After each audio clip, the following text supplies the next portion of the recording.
Welcome to the Plato Paradigm, a paradigm shift in reading Plato's dialogues. Episode 184, IO 537b to D.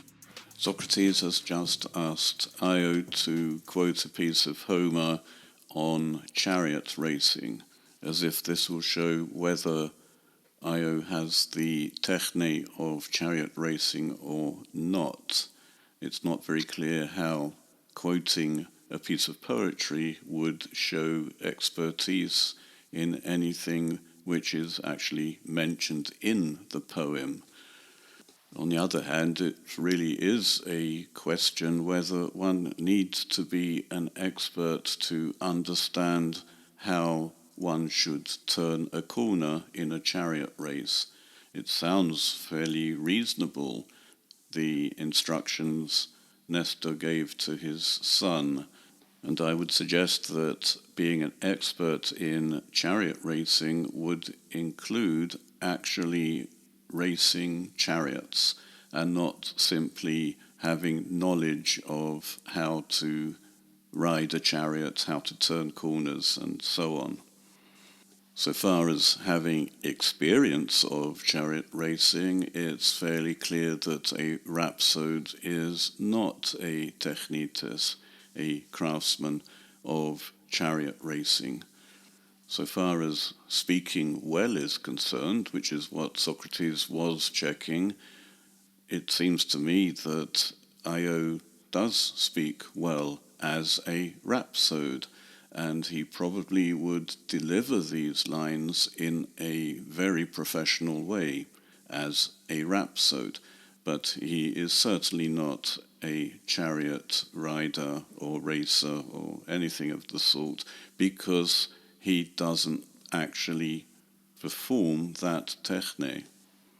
Io has just finished reciting, and Socrates now responds. Arche, tautade o ion ta epe et orthos lege Homeros et me, poteros angnoie amenon iatros e heniochos. Heniochos depu. Enough.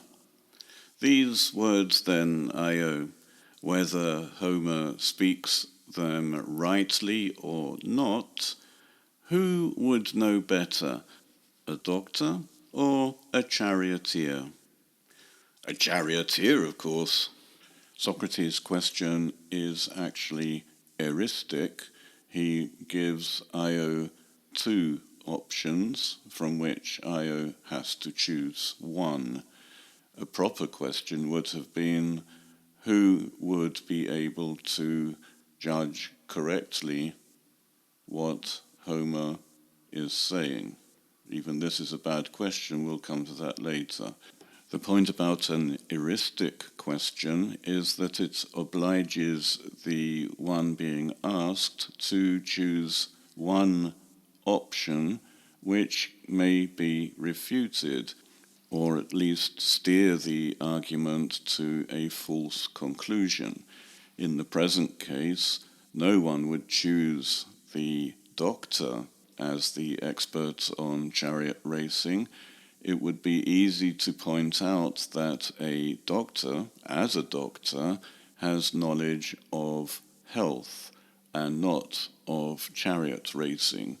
The question almost requires everyone to answer that the charioteer is the expert who would know whether Homer is speaking correctly or not on chariot racing. But this too will lead to Socrates being able to say, you, Io, are a rhapsode and not a charioteer. Therefore, you do not know what Homer is saying. This is a completely heuristic argument, with a foregone conclusion the moment that Socrates provided Io with only two options. Is it really the case that one must be experienced in chariot racing in order to understand the advice Nestor is giving? It's the only way you can turn a chariot. You have to restrain one horse and give free rein to the other. This is how a chariot will turn. And the other point is that in a race, you want to turn as close as possible to the turn point without actually crashing into it. I think this is quite sensible advice which anyone could understand. So restricting the question to two options is the first problem and the most obvious one. The other problem I have is the idea that it is Homer who is speaking. Homer is the poet. The person speaking is Nestor, and Nestor is talking to his son. This is not Homer. The question should really be, is Nestor giving good advice to his son? And that is the only question that should be asked, if at all, on this subject. Let's try to think of another parallel to this question. For example, let's say Socrates is talking to Io. Io is also talking to Socrates.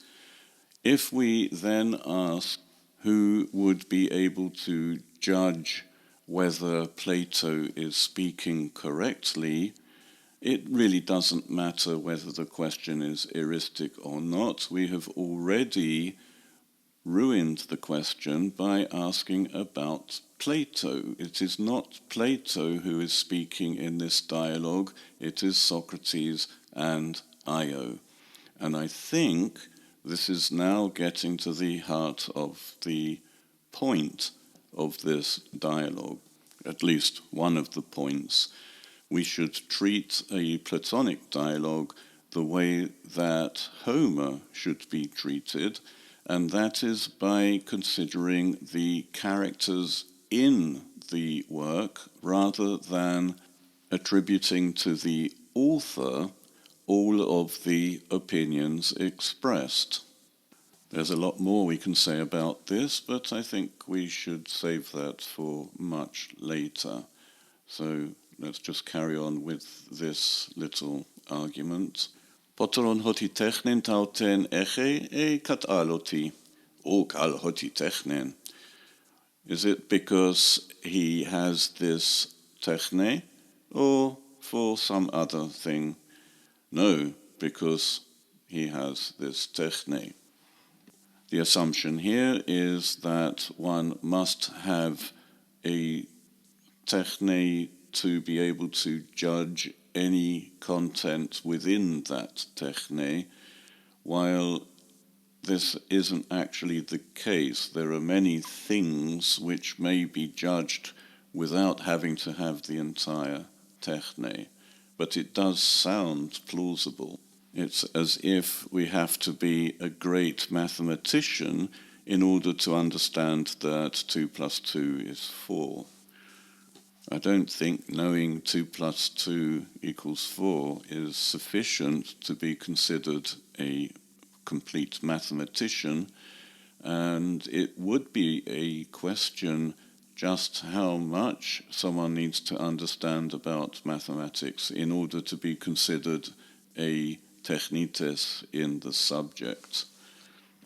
As I've said before, in the field of chariot racing, it really does require having experience of chariot racing in order to be considered a technites in this field.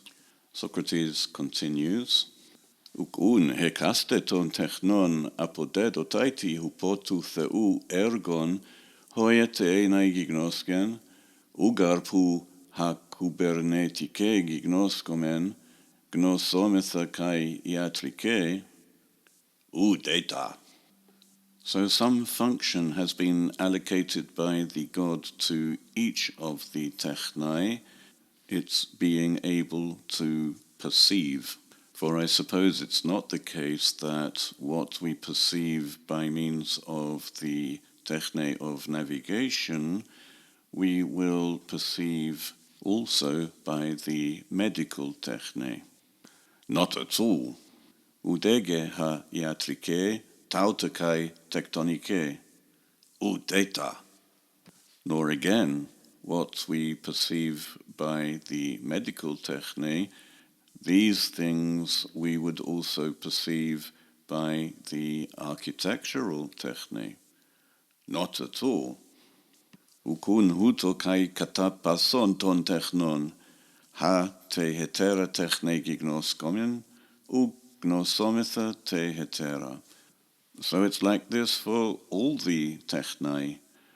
What we perceive by one techne, we will not perceive by another. Socrates has developed his heuristic question, the binary exclusive choice between two options, into a fully developed sophistic argument whereby every techne is exclusive not only to a field of practice, but to the contents of that field of practice, which is not the case. A techne is designed to achieve a particular end in a particular field. For example, I'll take another techne, horsemanship. The techne of horsemanship deals with horses, but the horses are not exclusive to the techne of horsemanship.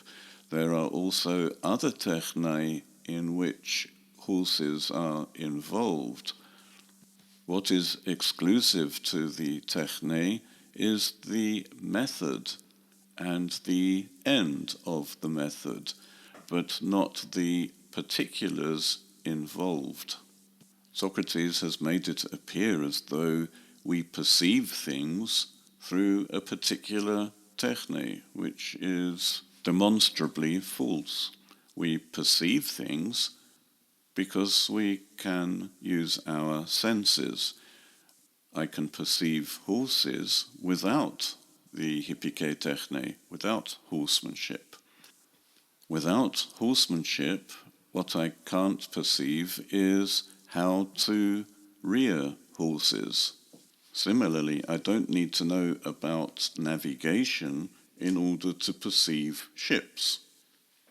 We should also note that Socrates dropped into the argument, without really pointing it out, that the ability to perceive things is allocated to each techne by the god.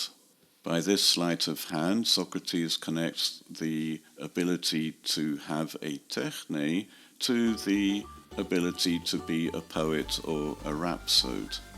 As if to say, we can have a techne without the techne. It's all to do with a divine magnetic power.